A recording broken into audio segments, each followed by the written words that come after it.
4 head coaches in 3 years, 3 different playbooks and offenses, 3 different types of expectations to mold to.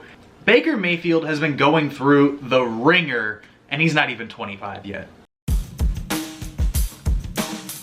Welcome to the Rines Report with your host, Tristan Blake Rines. So this video is essentially my, sympathizing to Baker Mayfield.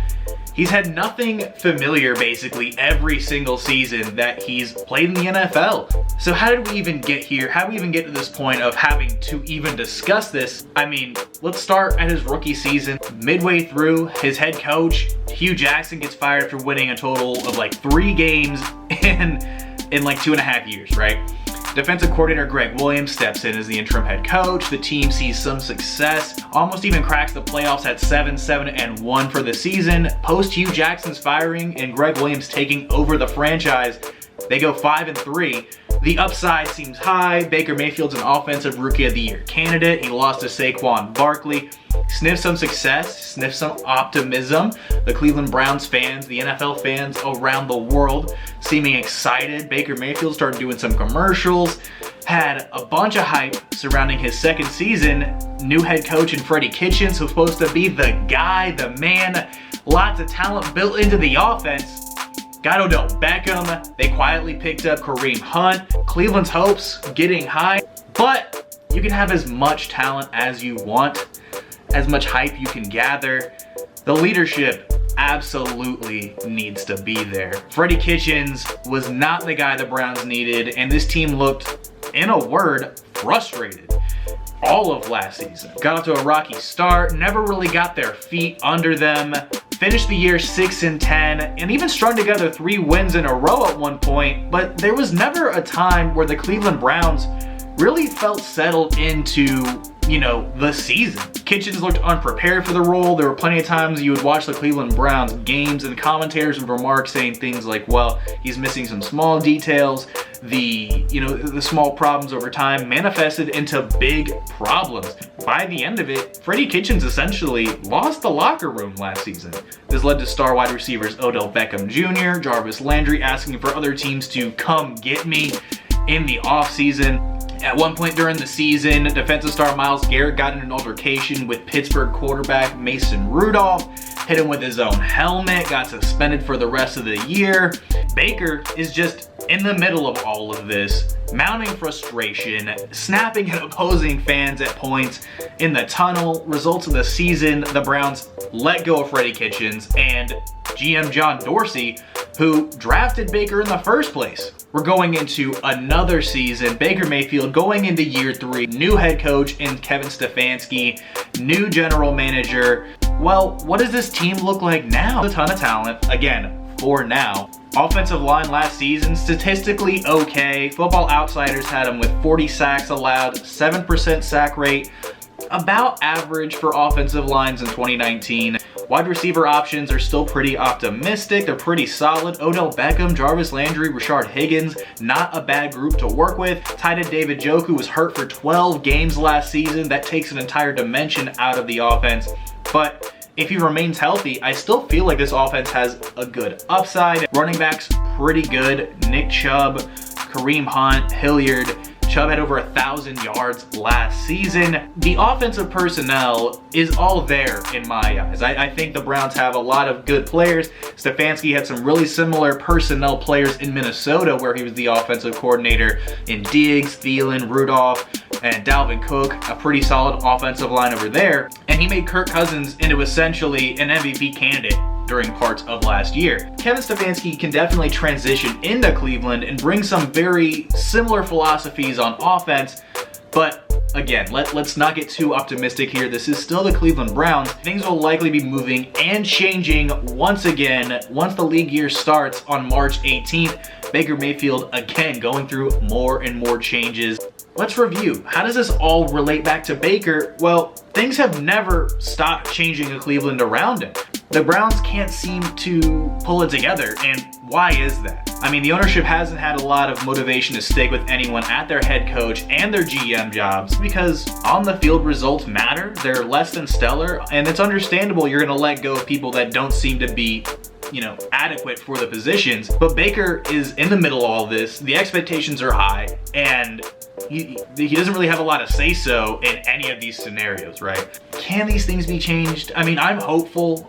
New GM, Andrew Berry, again, Kevin Stefanski can at least try to get this squad to about a 500 record. I think it's a good starting point. The Browns just need consistency. I think that's the biggest overarching plot here for Baker Mayfield. Build consistency at these positions. Build a culture. Cultivate groups that are going to work in the systems that you're bringing them in for.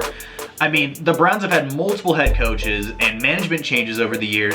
And honestly, I don't know if these guys on the team playing ever had real chances to, get cultivated into the systems. Multiple coaches and management changes over the years, and I don't know if the coaches and the management ever had real time to cultivate their own systems and their own culture. A lot of changes, and swift changes in key roles do nothing to really make transitions work for the next guy. By the fourth head coach in 3 different years, you got guys that aren't quite scheme fits at key positions, trying to fit some square pegs into round holes. I think finding consistency, having patience is the key to building success in Cleveland. I mean, look, Rome, as the expression goes, was not built in a day.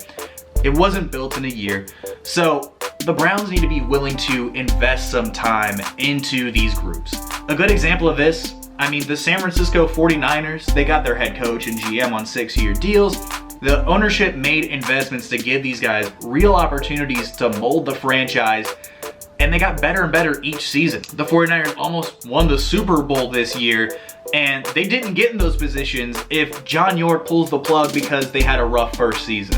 Essentially, the Browns, again, just need to put consistency around Baker. I mean, it sucks to see this guy. He was #1 overall pick, a lot of upside after his first season. The hype was there, and then the rug just keeps getting pulled out from underneath it at every season, it feels like. Try to keep things familiar. If you want Baker to be the face of the franchise, the premier quarterback for your organization, again, stop pulling the rug out from underneath them.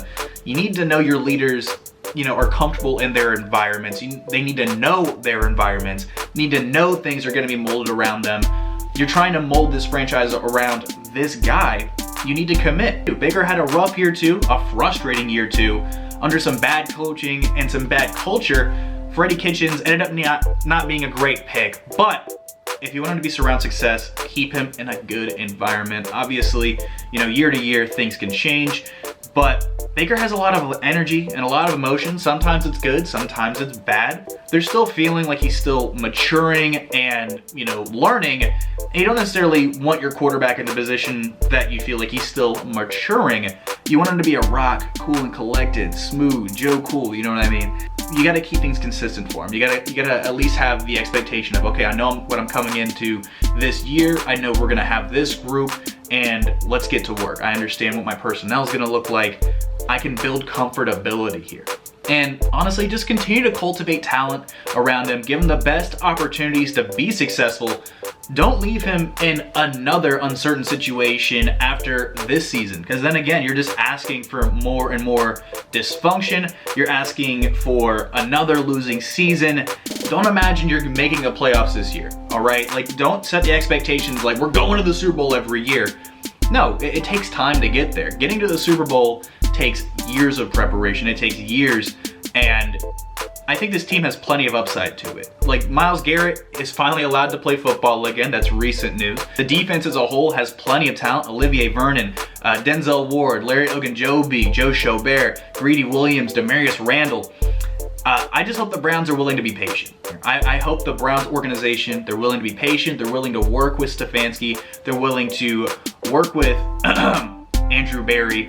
And for Baker's sake, for Dog Pound fans' sake, for NFL fans who are tired of seeing the Browns suck every single year's sake, I hope to see this team take steps in the next couple of seasons towards becoming a fruitful organization, a winning type of organization, and who knows, we'll have to see what happens. Thank you so much for watching the video, sticking around. Tristan Blake Rines right here on YouTube, watching the Rines Report. Social medias are down in the description below. Feel free to watch some more recent content. We're talking about all sorts of stuff this off season. So go ahead, hit the subscribe button, get the bell on, like the video, share, comment, all the good stuff. And I'm gonna catch you in the next video. Adios.